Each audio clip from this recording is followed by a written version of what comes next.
National press club کے جو ہمارے معزز چلنے والے ہیں ان کا میں بہت شکریہ ادا کرتا ہوں کہ آپ لوگوں نے موقع دیا. یہ جو ساری بات آپ نے سنی ہے زاہد صاحب نے جو آپ کو بتائی ہے، میں کوشش کروں گا کہ چیدہ یہ جو معاملات ہیں اس کو تھوڑا سا ایکسپینڈ کر کے بتاؤں کہ اصل میں مسئلہ ہے. بحریہ ٹاؤن ملک ریاض صاحب نے ارلی 90s کے اندر سٹارٹ کیا یا مڈ 90s کے اندر سٹارٹ کیا، اور اس میں ہم سمیت لاکھوں لوگ ہیں کہ جنہوں نے انویسٹ کیا. چونکہ ایک ایشیا کا ہی سب سے بڑا منصوبہ بن گیا تو اس میں ہزاروں ڈیولپرز بھی آ گئے، اور ان ڈیولپرز نے آگے فردر پھر لاکھوں لوگوں کو جو ہے وہ یونٹس بھی فروخت کی. یہ صرف بحریہ ٹاؤن اکیلا نہیں ہے، اس میں بہت سارے جو ڈیولپرز ہیں وہ بھی شامل ہیں. پھر بحریہ ٹاؤن پرائیویٹ لمیٹڈ نے جو ماڈل دیا تھا پرائیویٹ ہاؤسنگ سوسائٹیز کا کہ آپ نے کس طرح سے زمین کے اوپر قبضہ کرنا ہے، کس طرح سے آپ نے لوگوں کی زبان بندی کرنی ہے، کس طرح سے آپ نے ادارے جو ہیں، ملک صاحب کا فیمس جملہ ہے کہ آپ نے فائلوں کو پہیے کس طرح لگانے ہیں. یہ سارا ایک ماڈل جو تھا وہ ملک ریاض حسین نے، اور اس میں یقیناً ہمارے سارے ادارے، وہ سارے بے ایمان لوگ کہ جو پیسے لے کر بک گئے، جنہوں نے میری اور آپ کی قانونی طور پہ حفاظت کرنی تھی. گورنمنٹ کے وہ سارے عملدار، اس ٹائم کی بھی گورنمنٹس اور آج کی بھی گورنمنٹس جس کے اوپر میں آؤں گا، سارے لوگ ناکام کیوں ہوئے؟ کیونکہ کسی کی بھی ریڑھ کی ہڈی نہیں تھی. سب نے پیسے کھائے، سب نے پلاٹس لیے. ورنہ اگر فرض کیا کہ نیپرا کا ایک فیصلہ 2011 کا فیصلہ ہے جس میں ہمارا جو بجلی کا نظام ہے جب بحریہ ٹاؤن کے حوالے کیا گیا تو 2011 میں انہوں نے ٹیرف کے لیے اپلائی کیا، تو اس میں 4 یا 5 ممبرز میں سے صرف ایک ممبر ہے.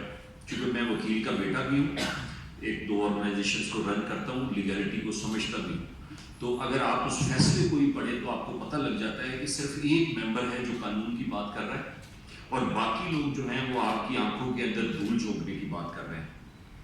یعنی کہ ایک ایسی چیز جو کہ جس میں ایک سمپل اکاؤنٹس کا جو اسٹوڈنٹ ہے اس کو بٹھائیں اور اس کو کہیں کہ یار یہ ڈاکیومنٹ ذرا آپ اینالائز کریں، تو وہ آپ کو بتائے گا کہ یہ ساری فیبریکیشن ہے کہ جس کے اندر بہت خرچے بڑھا کے بتائے گئے ہیں اور ایک ایسا ٹیرف مانگا جا رہا ہے جو کہ مانگا جانا ہی نہیں چاہیے.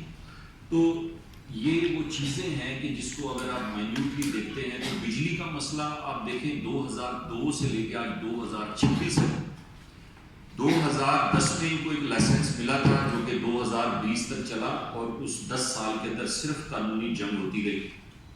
ہم پہ قانون کے حساب سے اگر دیکھا جائے تو ایک دن بھی بجلی بحریہ ٹاؤن کو پرووائڈ نہیں کی گئی، کیونکہ صرف ایک چھوٹا سا علاقہ تھا جس کا لائسنس دیا گیا تھا بحریہ ٹاؤن کو. بحریہ انکلیو کا کوئی لائسنس نہ کبھی ایشو ہوا، نہ کبھی بحریہ ٹاؤن کو لیگلی جو ہے وہ ہینڈ اوور کیا گیا. وہ آئی ایس او کی ٹیریٹری تھی، آج بھی آئی ایس او کی ٹیریٹری ہے.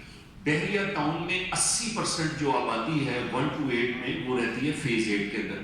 فیز 8 کا ایریا بھی کبھی کسی لائسنس کا حصہ نہیں بنا، اور یہ ہم نے کورٹس کے اندر بھی پیٹے، نیپرا کے پاس بھی گئے، جہاں جہاں پہ آف کورس اتھارٹیز کے پاس، نیب کے پاس جا کے، اداروں کے پاس، ہر جگہ کہا. لیکن دیکھیں کہ پرابلم کیا ہے، آج ہم پرابلم کی روٹ کو پکڑیں گے. پرابلم یہ ہے کہ ہمارے لوگ جو اوپر بیٹھے ہوئے ہیں وہ بھی ٹرمپ صاحب کی نقل میں ڈیلے کرنا چاہتے ہیں، اور وہ ڈیلے کرتے وقت یہ بھول جاتے ہیں کہ یہ جو نیچے لوگ ہیں، یہ لوگ آپ کو جو تنخواہیں آپ کو ملتی ہیں ٹیکسز کے پیسے سے، یہ ٹیکس دینے والے بیچارے یہ لوگ ہیں جو ووٹ دے کے آپ کو اوپر لے کے آتے ہیں. ووٹ کا تو پاکستان میں کوئی نظام رہا ہی نہیں، وہ آپ کے سامنے ہے. کیوں نہیں رہا؟ کیونکہ قانون کی عملداری جو ہے، کوئی بھی طاقتور شخص ہے وہ کہتا ہے قانون میری مرضی کا ہوگا، میں اپنی مرضی سے اس کو چلاؤں گا. اب آج اس چیز کی وجہ سے ہم مجبور ہو گئے کہ یہاں بھی آ کے بیٹھیں، اور صبح 9 بجے ہم بحریہ ٹاؤن کے اندر بھی آپ دیکھیں گے کہ بحریہ ٹاؤن کی تاریخ کا سب سے بڑا اجتماع انشاءاللہ تعالیٰ ہوگا. وہ اس وجہ سے نہیں ہوگا کہ میں بڑا چارمنگ آدمی ہوں، وہ اس لیے ہوگا کہ لوگ جو ہیں وہ اس حد تک تنگ آ گئے ہوئے ہیں. اور یہ سچویشن بحریہ ٹاؤن کے اندر اگر ہو سکتی ہے تو میں سمجھتا ہوں اور باب اختیار یہ ضرور سوچیں گے کہ اگر بحریہ ٹاؤن کے ممی پاپا لوگ جو ہیں وہ سڑکوں پہ آ سکتے ہیں تو باقی پاکستان کون سی مشکلات میں سے گزر رہا ہے یا ان کا کیا سینٹیمنٹ ہے، ہمیں سمجھنے کی ضرورت ہے.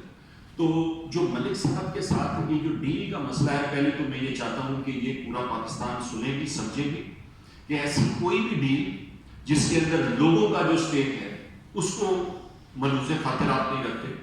ہم لوگوں کے نمائندے ہیں، یہاں سے لے کے کراچی تک ہزاروں لوگ جو ہیں وہ بریز کے اور رب کے ممبر ہیں. رب تو انفیکٹ مختلف آرگنائزیشنز کو ملا کے ہم نے ایک آرگنائزیشن بنائی ہوئی ہے جس کو میں چیئر کرتا ہوں.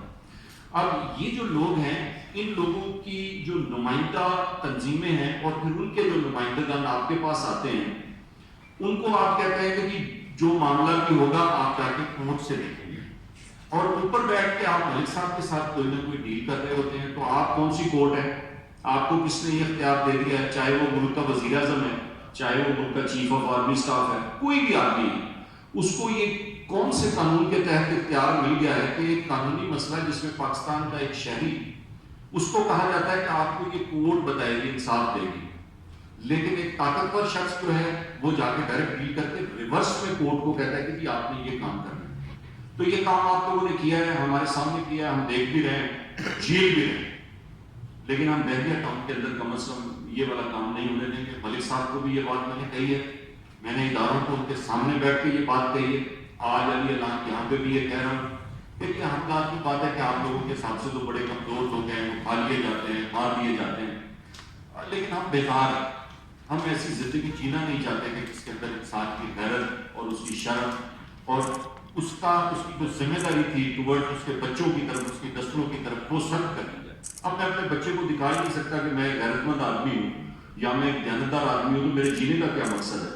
تو کم از کم بحریہ کی حد تک ہم نے یہ فیصلہ کیا ہے کہ ہم اس طرح کی کوئی بھی چیز نہیں ہونے دیں گے، اس کو مانیں گے نہیں کسی صورت میں بھی. ایک ہی چیز مانیں گے، وہ ڈی ایچ اے کے مفادات ہیں، وہ کسی کے بھی مفادات ہیں. وہ مفادات زمین کے اوپر جس طرح ہمیں کہا جاتا ہے کہ آپ لے کے آئیں گے تو آپ کو کورٹس فیصلہ کریں گی، تو وہ کورٹس کے اندر فیصلے کروائیں.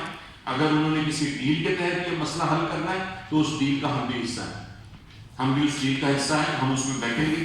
اور بحریہ ٹاؤن کو اگر کسی نے ٹیک اوور کرنا ہے تو بحریہ ٹاؤن کے لوگوں نے کرنا ہے.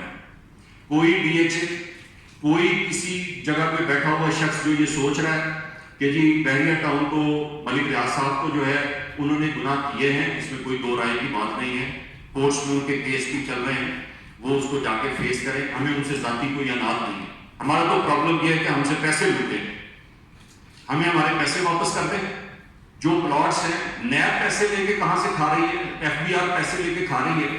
ایک دن ان لوگوں کو یہ خیال نہیں آیا کہ جو پیسے آپ دے رہے ہیں وہ تو میرے لوگوں کے پیسے ہیں. آپ لے کے جو ہے کہہ رہی کہ ہم نے قومی خزانے کے اندر ڈال دیے. بھائی قومی خزانے کے اندر پیسے تو وہ ڈالے جائیں نا جس کا کوئی مانگنے والا نہ ہو یا جس کا کوئی وکٹم نہ ہو.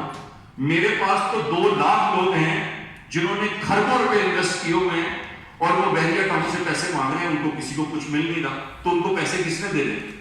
یہ اداروں سے میں یہ کہتا ہوں کہ جتنی ریکوری ہوگی اس ریکوری کے سب سے پہلے جو ریسیو کرنے والے لوگ ہیں وہ وکٹمز ہیں.